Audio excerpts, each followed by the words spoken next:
If a script minifier came in and changed that to S and this to S and things like that, that would really mess this up because the dependency injection process would not work. AngularJS would say, I don't know what S is, and S would basically be undefined or null. Now we have two techniques here.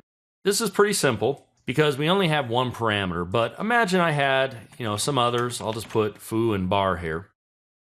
Well, one technique is I could come right here and in quotes in this array, put scope, and then I would have to put foo, and then I would have to put bar, and then a comma, and then the object or function.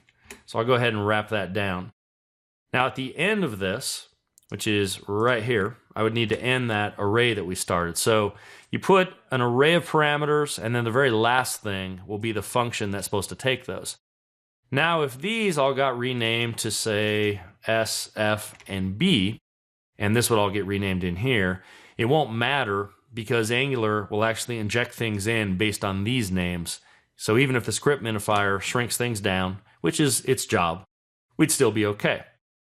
Now, that technique certainly works, and you can go with that. And a lot of people like to go with that approach. What I've been using is a different approach, and that is to come right below here and just say customers controller dot inject, and then assign that equal to the parameters. And so we could do foo, bar, like that. You may or may not like that approach. You might like this approach down here. It really doesn't matter as long as you deal with this appropriately. The only downside of this is that by using a variable here, I've now made it so this inject has to go under the variable.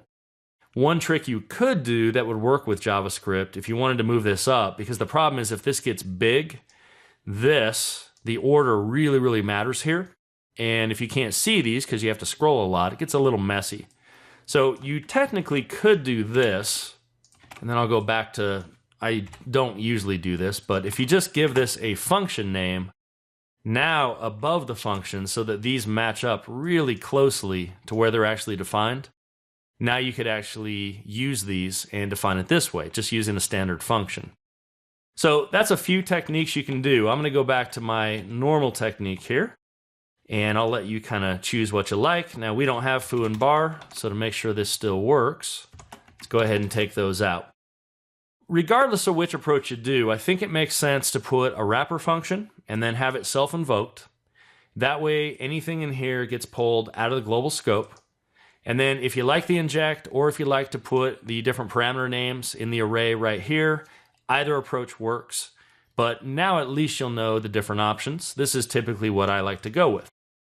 All right, so to wrap up, let's make sure this still works. And it looks like it does. Refresh for good measure. And all right, so we're off and running.